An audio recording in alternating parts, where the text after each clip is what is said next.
Bismillahirrahmanirrahim. Assalamualaikum warahmatullahi wabarakatuh.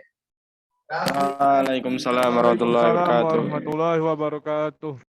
Waalaikumsalam warahmatullahi wabarakatuh. Alhamdulillahilladzi arsala rasulahu bil huda wa dinil haq liyudhhirahu 'ala dini kulli wa kafa billahi syahida. Asyhadu an la ilaha illallah wahdahu la syarikalah wa asyhadu anna Muhammadan abduhu wa rasuluhu alladzi la nabiyya ba'da. Wallahu ta'ala fil Qur'anil Karim. A'udzu billahi minasy syaithanir rajim. Bismillahirrahmanirrahim.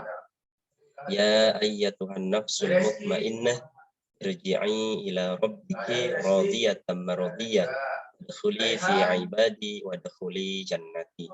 Shadaqallahul adzim. Wallahu a'lam bimuradi. Puji dan syukur marilah kita sama-sama panjatkan kehadirat Allah yang Maha Ghafur. Amanah alhamdulillah pada kesempatan kali ini masih memberikan nikmat yang sangat luar biasa kepada kita semua, terutama nikmat iman, nikmat Islam, dan nikmat kesehatan. Semoga rekan-rekan kita, teman-teman kita yang sedang diuji oleh Allah, diuji sakit, Allah segera sembuhkan, Allah segera sehatkan. Allahumma rabban nas adhibil ba'sa isfi anta syafi la shifaa illa shifauka shifaan la yughadiru saqama. Amin ya Allah ya rabbal alamin. Baik Ananda, sebelum memulai pelajaran kita sama-sama yuk membacakan terlebih dahulu Bismillahirrahmanirrahim dan doa sebelum dimulainya pembelajaran. Bismillahirrahmanirrahim. Rabbi zidna ilman nafi'a warzuqna fahman nabiyya. Ananda kelas 11 kelas 10 ya. Ananda kelas 10 Miat 3. Kelas 10 Miat 3. Silahkan coba yang sudah ada kitabnya. Dulu pernah dibagi kitab. Nama kitabnya itu Kitab Khulasah Nurul Yakin. Coba Ananda buka di halaman 43. Kitabnya Kitab Khulasah Nurul Yakin. Coba dibuka halaman 43. Bapak izin share screen ya. Siap.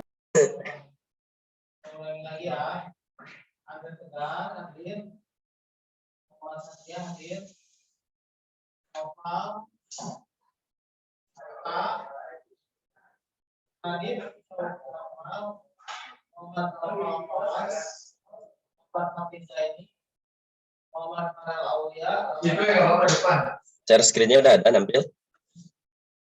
Sudah ada Pak, sudah ada. Apa bacaannya? Juga Pak, udah ada. Bacaannya Al-Isra wal Mi'raj. Al-Isra wal Mi'raj. Baik.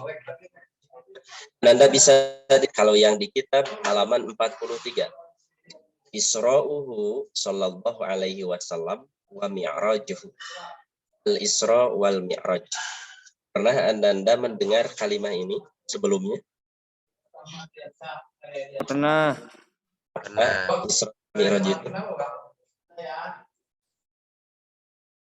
Coba Kazikra Abiyu, hadir Kazikra? Pak. Menurut Kazikra, pengertian Isra itu apa? Pengertian Isra itu perjalanan Rasulullah dari Mekah ke Baitul Maqdis atau Masjidil Aqsa. Dari Mekah ke Baitul Maqdis atau Masjidil Aqsa. Baik, terima kasih, bagus ya. Kak Fathi Ayas hadir, Kak Fathi. Hadir Pak. Coba menurut Kak Fathi, Isra itu apa? Mau sama dengan tadi pendapatnya Kak Zikro Abiyu, mau ada tambahan, mau ada pengurangan, boleh aja. Kayaknya sama Pak. Coba sama teh gimana? Isra itu apa? Perjalanan Pak artinya. Perjalanan.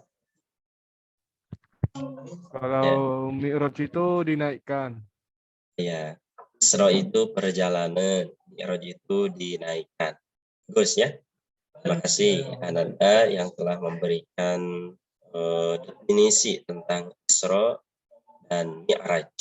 Jadi kita lihat dulu di ayat Al-Quran surah Al-Isra. Bisa kebaca? Ada kelihatan? Gairan izin ke toilet, Tad. Boleh, silakan Kak Gairan. Arfiandika hadir, Arfiandika.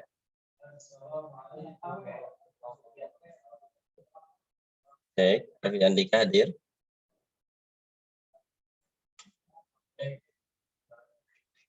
Arfian. Coba Kak Fathi dibaca surah Al-Isra ayat pertama. Ada tampil di share screen-nya?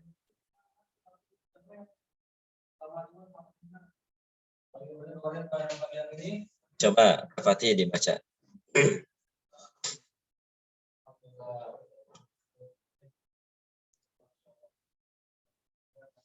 Kak Fathi.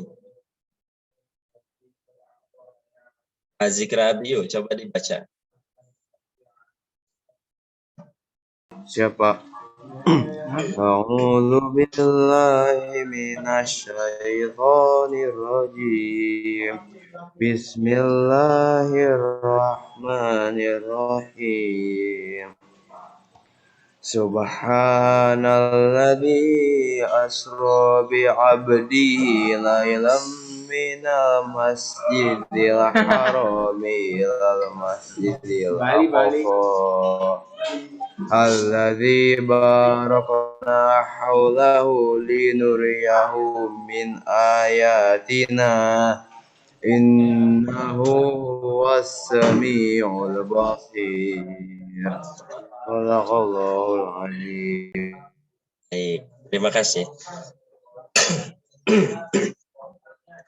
Isra dan Mi'raj merupakan sebuah peristiwa yang terjadi kepada Rasulullah Shallallahu Alaihi Wasallam, di mana pembahasan sebelumnya kita telah membahas tentang pemboikotan keluarga Nabi, boikotnya Nabi dan para sahabat oleh orang-orang kafir Quraisy dari mulai tahun 7 kenabian sampai tahun ke-10 kenabian. Bahkan di tahun ke-10 kenabian itu Rasulullah Shallallahu Alaihi Wasallam kehilangan orang tercinta, kehilangan orang terdekatnya yang selama hidup beliau selalu membela, selalu berpihak kepada Rasulullah Shallallahu Alaihi Wasallam, selalu memperjuangkan Islam. Siapa yang wafat di tahun ke-10 kenabian tersebut? Pertama adalah Sayyidah Khadijah. Kemudian yang kedua Abu Thalib bin Abdul Muttalib. Jadi di tahun ke-10 kenabian Rasulullah Shallallahu Alaihi Wasallam ditinggal wafat dua orang yang sangat begitu berjasa kepada Islam. Pertama adalah istrinya sendiri, yaitu Sayyidah Khadijah binti Khuwailid. Kemudian yang kedua yang sangat berjasa memperjuangkan ajaran Islam, perjuangkan Rasulullah Shallallahu Alaihi Wasallam, meskipun sebagian ulama ahli tafsir menyebutkan bahwa beliau itu belum sempat mengucapkan dua kalimat syahadat, akan tetapi pembelaan perjuangan terhadap membela Rasulullah Shallallahu Alaihi Wasallam sangat luar biasa, yaitu Abu Thalib bin Abdul Muttalib. Sehingga di saat Rasulullah Shallallahu Alaihi Wasallam ditinggal oleh Sayyidah Khadijah, ditinggal wafat oleh Abu Thalib bin Abdul Muttalib, semakin menjadi-jadilah permusuhan, pertentangan dan penyiksaan terhadap Nabi dan para sahabat oleh orang-orang kafir Quraisy. Maka Rasulullah Shallallahu Alaihi Wasallam lakukan inisiatif untuk berdakwah di luar kota Mekah. Karena kota Mekah sudah tidak aman lagi untuk dijadikan sebagai tempat berdakwah oleh Nabi Muhammad Shallallahu Alaihi Wasallam pada saat itu. Nabi bermaksud untuk berdakwah keluar kota Mekah, kurang lebih 60 km dari luar kota Mekah. Rasulullah Shallallahu Alaihi Wasallam bersama Zaid bin Harisah bermaksud untuk menyampaikan dakwah ke suku Saqif. yang terkenal dengan sebutan Kampung Taif ataupun daerah Taif. Nabi Muhammad Shallallahu Alaihi Wasallam di tahun tersebut dakwah di kota Taif. Tapi apa yang diterima oleh Nabi Muhammad Shallallahu Alaihi Wasallam? Yang diterima oleh Rasulullah Shallallahu Alaihi Wasallam bukan diterima secara baik-baik, tapi kaum Taif itu menolak mentah-mentah ajaran Nabi Muhammad Shallallahu Alaihi Wasallam. Kan sampai-sampai Nabi Muhammad Shallallahu Alaihi Wasallam dilempari oleh batu-batu kecil, dilempari oleh bebatuan-bebatuan segenggaman tangan, hingga Nabi Muhammad Shallallahu Alaihi Wasallam berdarah. Ya, saat menyampaikan dakwah Islam ke daerah Taif, justru penyambutan dari orang-orang sakit sangat tidak sesuai dengan harapan. Maka Nabi Muhammad Shallallahu Alaihi Wasallam keluar dari kota Taif, bertambah-tambahlah kesedihannya. Pertama, orang-orang Mekah sudah tidak menerima dakwah Nabi Muhammad Shallallahu Alaihi Wasallam. Yang kedua, orang yang dekat dengan Nabi, Sayyidah Khadijah al-Kubra, Sayyidah Khadijah binti Huwailid, dan Abu Thalib bin Abdul Muttalib itu meninggal dunia di tahun ke-10 kenabian. Kemudian di tahun ke-11-nya Rasulullah SAW berdakwah ke daerah Taif, ternyata dakwah Nabi Muhammad SAW malah ditolak secara mentah-mentah. Sehingga para ulama ahli sejarah, ahli sirah menamakan tahun itu dengan sebutan Amul Huzni, tahun duka cita. Ya, Amul Hazan, tahun keprihatinan, tahun duka cita, tahun kesedihan. Di mana tahun-tahun tersebut merupakan masa-masa terberat dakwah Rasulullah Shallallahu Alaihi Wasallam, dan ditinggal oleh keluarga yang sangat dekat dan sangat cinta kepada Nabi Muhammad Shallallahu Alaihi Wasallam, yaitu Abu Thalib dan Sayyidah Khadijah binti Khuwailid. Maka tahun tersebut disebut dengan tahun duka cita ataupun tahun kesedihan. Nah, tepat di tahun ke-11 kenabian, ya, di tahun ke-11 kenabian, Anda bisa lihat di kitabnya Bisanatil Hadiyata Asyarata, pada tahun ke-11 kenabian, akramahullahu bil Isra'i wal Mi'raj. Allah ingin menambah-nambah kemuliaan kepada Nabi Muhammad Shallallahu Alaihi Wasallam dengan Isra dan Mi'raj. Apa itu Isra, Pak? Sebagaimana tadi yang disampaikan oleh Kazikro Abiyu, Kafati Ayas, itu sudah benar ya, yang disebut dengan Isra dan Mi'raj itu seperti itu. Kalau kita lihat di kitabnya, fal Isra'u wa tawajjuhun nabiyya sallallahu alaihi wasallam lailan. Ya.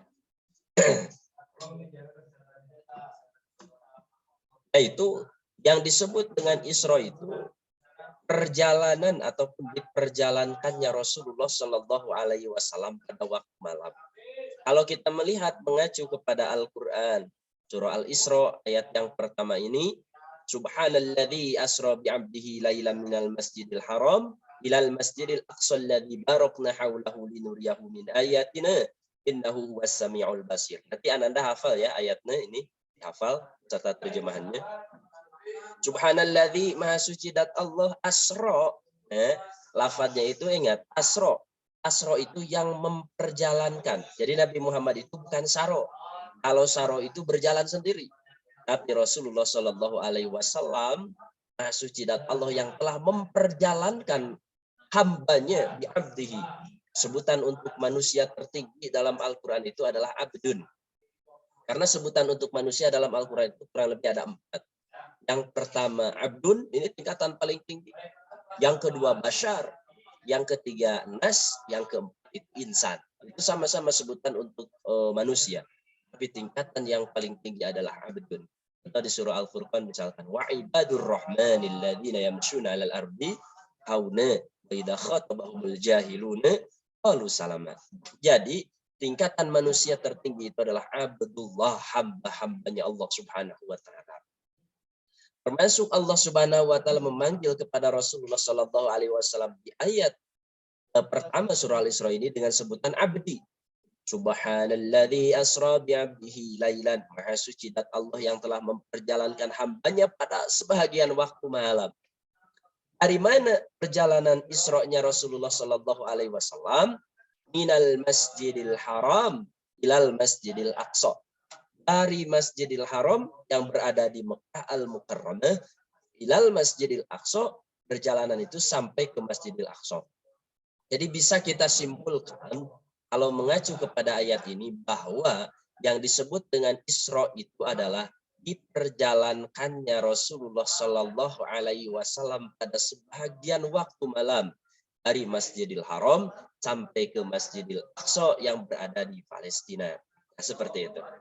Sekali lagi, yang disebut dengan Isra yaitu diperjalankannya Rasulullah Shallallahu Alaihi Wasallam oleh Allah Subhanahu Wa Taala pada sebahagian waktu malam dari Masjidil Haram sampai ke Masjidil Aqsa yang berada di mana? Di Palestina. Kemudian apa yang disebut dengan Mi'raj, Pak? Tadi Mi'raj disampaikan oleh Kafati Ayas, yaitu Mi'raj itu naik, ya.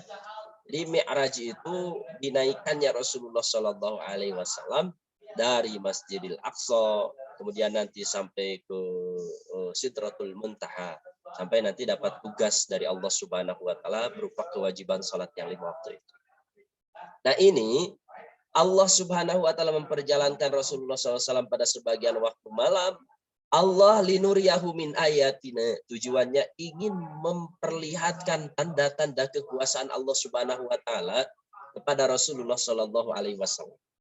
Bahkan sebagian ulama menyebutkan bahwa Nabi Muhammad diisrokan dan dimi'rajkan oleh Allah Subhanahu Wa Taala, di antaranya Allah ingin menghibur hati Rasulullah Shallallahu Alaihi Wasallam yang sedang gundah gulana, di mana pada saat itu sedang disebut dengan tahun duka cita ataupun tahun keprihatinan. Nah, tahun itu disebutnya dengan sebutan Amul Huzni. Maka Allah Subhanahu Wa Taala mengajak Rasulullah Shallallahu Alaihi Wasallam untuk diperlihatkan kepada sebagian tanda-tanda kekuasaan Allah Subhanahu Wa Taala. Nah, seperti itu. Itulah yang disebut dengan definisi Isra dan disebut dengan definisi Mi'raj. Baik. Bisanatil hadiyata syarata akramahullahu bil Isra wal Mi'raj. Di tahun ke-11 kenabian, Allah memuliakan Rasulullah Shallallahu Alaihi Wasallam dengan Isra dan Mi'raj. Al Isra wa tawajjuh Nabi Shallallahu Alaihi Wasallam lailan minal Masjidil Haram ilal Masjidil Aqsa. Jadi berjalannya Rasulullah Shallallahu Alaihi Wasallam dari Masjidil Haram ke Masjidil Aqsa pada sebagian waktu malam. Kalau Mi'raj apa? Wal Mi'raju wa su'uduhu Shallallahu Alaihi Wasallam ilal alamil ulwiyya. Bahwa yang disebut dengan Mi'raj adalah naiknya Rasulullah Shallallahu Alaihi Wasallam pada alam yang sangat tinggi. Wa fihi furidatus shalawatul khamsu. Bahwa di dalam Isra dan Mi'raj itu nanti akan terdapat kewajiban sholat yang 5 waktu. Baik, kita lihat dulu sebentar tentang perjalanan Isra dan Mi'rajnya Rasulullah Shallallahu Alaihi Wasallam. Ada kelihatan?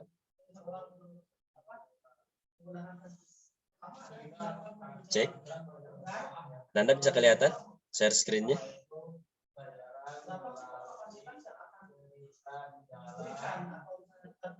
Baik, coba lihat, perhatikan. Isra Mi'raj, perjalanan mukjizat Nabi Muhammad Shallallahu Alaihi Wasallam. Waktunya itu adalah di tahun kesedihan. Tadi masih di tahun ke-11 kenabian yang disebut dengan Amul Huzni, tahun kesedihan, setahun sebelum hijrahnya Nabi Muhammad SAW nanti ke Yasrib ataupun ke Madinah. Alias di 620 atau 621 Masehi, setelah wafatnya Siti Khadijah dan wafatnya Abu Thalib. Ya. Kalau di sini Bapak cantumkan tanggal dan bulan tidak diketahui secara pasti. Meskipun sebahagian para ulama menyebutkan bahwa Isra-nya Rasulullah Shallallahu Alaihi Wasallam dan Mi'rajnya Nabi Muhammad Shallallahu Alaihi Wasallam itu pada tanggal 27 bulan Rajab. Hari ini teh hari apa, Kak? Selasa ya? 11, 12, 13. Hari ini mungkin 14 ya? Sekarang itu kalau tidak salah tanggal berapa ya di bulan Rajab itu? Saya tahu. Assalamualaikum Pak. Ya.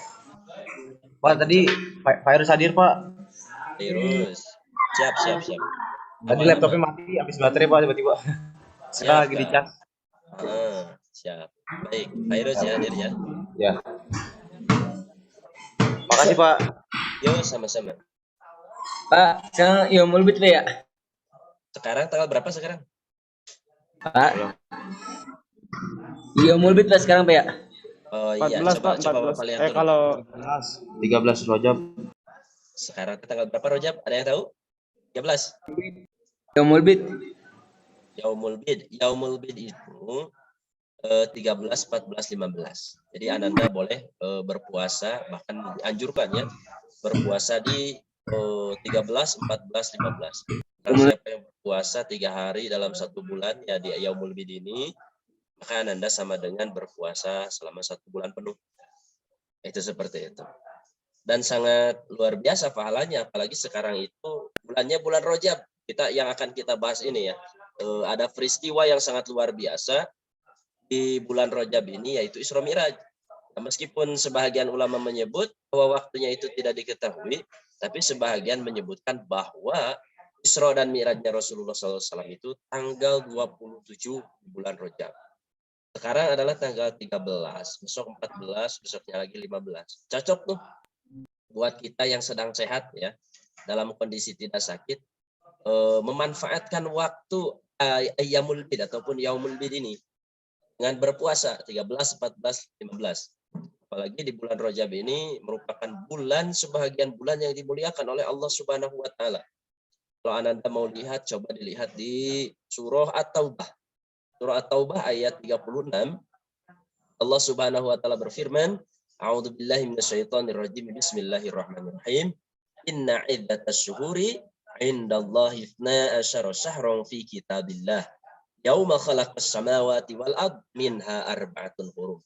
Bahwa kata Allah Subhanahu wa taala ada 12 bulan. Di mana 12 bulan tersebut, dalam 12 bulan itu ada 4 bulan yang Allah menyebutnya arba'atun hurum. Bulan yang sangat dimuliakan oleh Allah Subhanahu wa taala. Bulan apa saja, Pak? Dilihat dari hadis Rasulullah sallallahu alaihi wasallam. Bulan yang sangat dimuliakan oleh Allah Subhanahu wa taala itu, kata baginda Rasulullah sallallahu alaihi wasallam, 3 bulan berturut-turut, 1 bulan terpisah. Mana yang 3 bulan? Dzulqa'dah, Dzulhijjah, Muharram. Nah, itu 3 bulan itu berturut-turut, dan yang 1 itu terpisah. Mana yang 1 yang terpisah?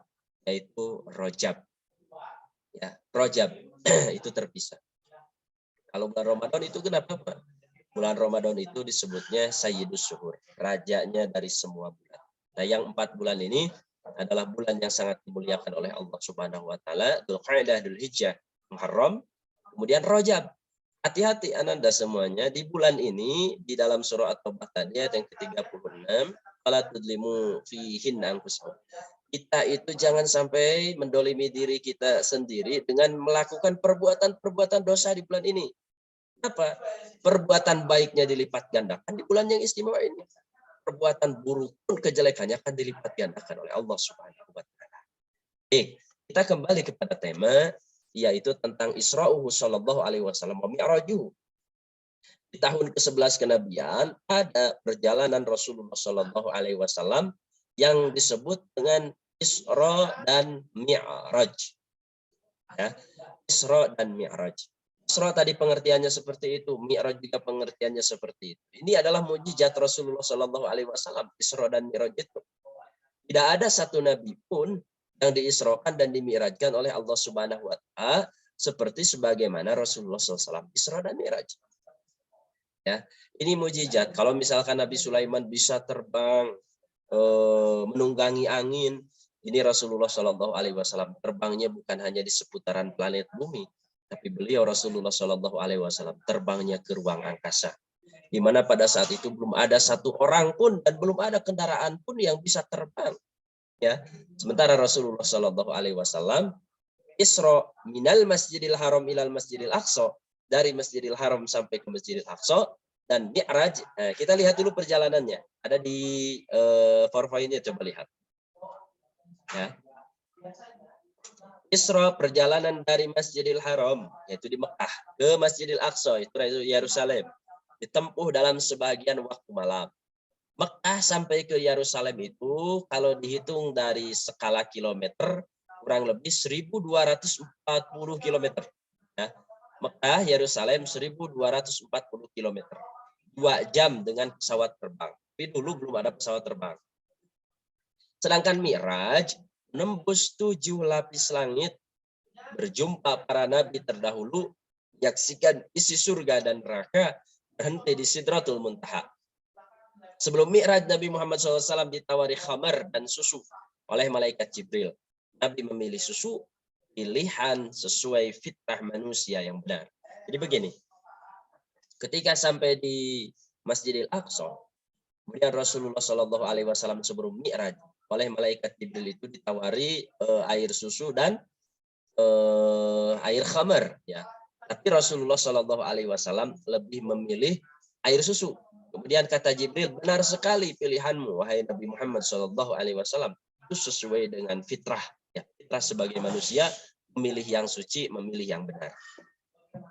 Kemudian Rasulullah SAW berjalan menuju ke Sidratul Muntaha.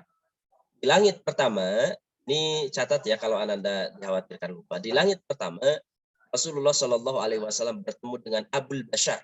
Abul Bashar itu bapaknya seluruh manusia. Ya. Terlepas dari kontroversi siapa makhluk pertama yang Allah ciptakan ke planet bumi, yang jelas bapak manusia yang pertama Allah ciptakan adalah Nabi Adam alaihissalam. Paham ya? Jadi di langit pertama Rasulullah SAW bertemu dengan Nabi Adam alaihissalam. Nabi Adam sangat tampan luar biasa sebagai bapaknya manusia. Tinggi kurang lebih 23 meter itu Nabi Adam. Kemudian naik lagi ke langit kedua. Ya, Rasulullah SAW bertemu dengan Nabi Yahya dan Nabi Isa alaihissalam. Bertemu dengan Nabi Yahya dan Nabi Isa alaihissalam. Kalau Ananda lihat di sejarah, Nabi Yahya dan Nabi Isa itu masih saudaraan ya. Nabi Yahya dan Nabi Isa itu masih keluarganya Zakaria. Kalau Nabi Yahya itu anaknya Nabi Zakaria. Kalau Nabi Isa itu anaknya Siti Maryam, mana Siti Maryam itu anaknya adiknya Nabi Zakaria. Seperti itu. Di Nabi Yahya dan Nabi Isa bertemu dengan Rasulullah SAW di langit yang kedua. Ya. Kemudian selanjutnya langit yang ketiga, Rasulullah SAW berjumpa dengan Nabi Yusuf alaihissalam. Ya, berjumpa dengan Nabi Yusuf alaihissalam. Yang mana kata Rasulullah SAW, Nabi Yusuf itu sangat luar biasa ketampanannya. Bahkan kalau kita mau lihat ketampanannya itu, ilustrasinya contoh di surah Yusuf saja. Ya. Ketika Sikina wa qalat khruj alaihinna wa qulna hasya lillahi ma hadza basara in hadza illa malakun karim. Di surah Yusuf, ketika para perempuan-perempuan itu memegang pisau untuk mengiris-ngiris buah dan dikeluarkan Nabi Yusuf alaihissalam disuruh untuk lewat saja, lewat depan perempuan. Qalat khruj alaihinna. Nabi Yusuf keluar di hadapan para perempuan tersebut. Mereka berkata, wa qulna hasya lillahi ma hadza basara. Ini yang lewat itu bukan manusia. In hadza illa malakun karim. Ini adalah malaikat yang sangat mulia. Sambil mereka mengiris-ngiris tangannya sendiri. Itu luar biasa tampannya Nabi Yusuf Ananda. Jadi Ananda yang merasa tampan, kalau belum ada wanita yang mengiris-ngiris tangannya itu masih belum setampan Nabi Yusuf alaihissalam. Ya seperti itu. Baik. Nanti coba dites lah Ananda lewat ke hadapan siapalah gitu ya. Ada gak yang terjatuh, yang teriris, kalau teriris tangannya tidak ada ganteng dikit lah. Itu seperti itu ya. Jadi bertemu dengan Nabi Yusuf alaihissalam di langit ketiga. Ini semua para nabi yang ditemui yang berjumpa dengan Rasulullah SAW mendoakan Nabi Muhammad SAW. Kemudian di langit yang keempat bertemu dengan Nabi Idris alaihissalam. Nabi Idris itu nama aslinya adalah Nabi Khenok ya. Kemudian di langit yang kelima Nabi Muhammad SAW bertemu dengan Nabi Harun alaihissalam. Insyaallah karena waktunya tinggal sebentar lagi, jadi kita tidak akan terlalu dijelaskan secara lebar ya. Nanti Ananda bisa cari-cari lagi. Di langit yang keenam Rasulullah SAW bertemu dengan Nabi Musa alaihissalam. Di langit yang ketujuh Rasulullah SAW bertemu dengan Nabi Ibrahim alaihissalam. Sampai Rasulullah SAW ke Sidratul Muntaha. Mana Sidratul Muntaha itu? Yaitu Sidratul Muntaha itu sebuah tempat yang dimana Rasulullah SAW menerima perintah sholat yang 50 kali sehari langsung dari Allah Subhanahu wa Ta'ala. Kemudian meminta keringanan atas usul Nabi Musa menjadi 5 kali sehari. Namun pahala tetap sama dengan 50 kali. Jadi begini, Nana. Setelah di langit ketujuh Rasulullah melanjutkan perjalanan ke Sidratul Muntaha. di sana bertemu dengan Allah Subhanahu wa taala. Tapi mohon maaf Ananda jangan bayangkan Allah itu bertempat di atas, di pinggir, di kanan, di bawah. Jangan bayangkan. Beda karena Allah itu laisa kamitslihi syai'un. Beda dengan seluruh makhluk. Beda dengan seluruh makhluknya. Lam yakul lahu kufuwan ahad. Tidak sesuatu apapun yang menyerupai Allah Subhanahu wa taala. Jadi beda lah ya. Allah Subhanahu wa taala. Yang jelas Rasulullah SAW bertemu dengan Allah Subhanahu wa taala menerima perintah sholat 50 kali dalam sehari semalam. Ketika turun dari Sidratul Muntaha bertemu dengan Nabi Musa alaihissalam, Nabi Musa bertanya, apa tugas dari Allah? Sholat 50 kali. Atas usulan Nabi Musa alaihissalam, coba engkau minta lagi keringanan kepada Allah Subhanahu wa taala sampai bolak-balik kurang lebih 9 kali balikan. Rasulullah Shallallahu alaihi wasallam akhirnya mendapat keringanan oleh Allah Subhanahu wa taala itu sholat 5 kali. 5 kali pun kata Nabi Musa alaihissalam, kamu minta lagi keringanan kepada Allah Subhanahu wa taala. Kata Nabi Musa 5 kali itu pun harus meminta lagi keringanan karena banyak umatku yang nggak akan kuat. Tapi Rasulullah merasa malu dengan hal itu karena sudah betapa baiknya Allah Subhanahu wa taala dari 50 kali sampai 5 kali ketetapan sholat fardu dari Allah Subhanahu wa taala. Tapi meskipun 5 kali kualitasnya itu sama dengan 50 kali. Sehingga di dalam Al-Quran disebutkan menjabil hasanati falahu asyru amthaliha. Barang siapa yang datang membawa 1 kebaikan maka seolah-olah dia membawa 10 kebaikan. Tinggal dikalikan aja. 5 kali 10 berapa? 50 kan? Jadi tetap aja kualitasnya itu meskipun 5 kali sama dengan 50 kali. Jadi Ananda hati-hati.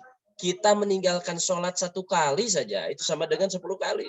Kita meninggalkan sholat 5 waktu sama dengan meninggalkan sholat 50 waktu. Maka kita itu harus hati-hati. Selain bahagia dengan kebaikan dari Allah Subhanahu wa taala, kita pun harus hati-hati ketika kita dengan sengaja meninggalkan sholat itu sama dengan meninggalkan 50 kali. Baik, Ananda yang Bapak banggakan, yang Bapak hormati, mohon maaf ya kalau Bapak menyampaikannya rada sedikit tergesa-gesa karena waktunya sudah menunjukkan pukul 8 lebih 53. Sementara waktu kita itu sampai 8 lebih 50 dan Bapak harus masuk lagi ke kelas yang lain. Barangkali sebelum ditutup 1 menit saja, barangkali ada yang ditanyakan terlebih dahulu, silakan.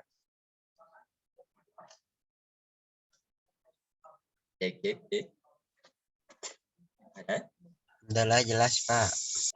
Baik, kalau begitu kita sama-sama tutup dengan pembacaan hamdalah dan doa kifaratul majelis untuk selanjutnya. Nanti, kalau misalkan ada yang ditanyakan kita bahas di pertemuan selanjutnya.